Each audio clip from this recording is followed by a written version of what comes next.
moments later.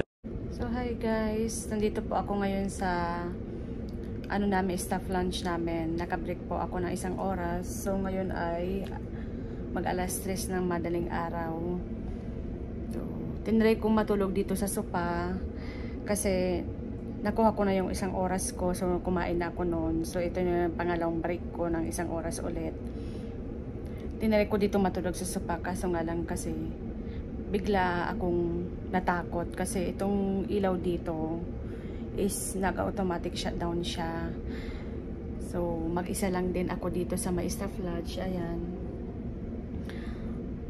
wala akong kasamang nakabreak kaya hindi na lang ako natulog.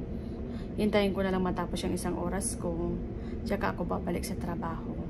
So ngayon ay day off ko, pangalawang day off ko, pero nag-pick ako ng shift. So bali 12 hours ako magtatrabaho ngayon pero double pay. So yung 12 hours equivalent to 24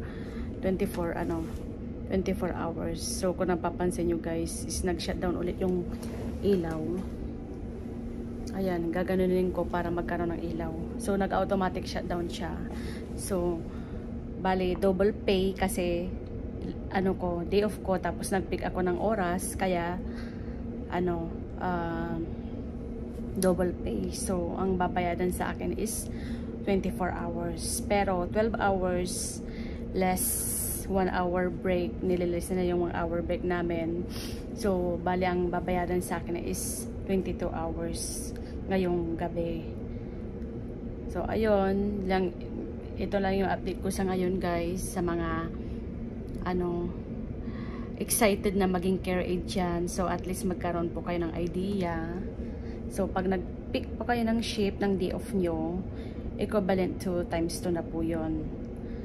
Pero pag regular shift lang. Kung nag-duty kayo ng 12 hours, 11 hours ang bayad sa regular shift nyo. Pero pag day off nyo at nag-pick po kayo, so yung 11 hours magiging times 2 po yun. So equivalent sa 22 hours ang babayaran sa inyo. So hanggang dito na lang po guys. Bye. Maraming salamat po, lalong-lalo na po sa mga nagsasubscribe po ng YouTube channel po natin. So hanggang sa muli. Bye.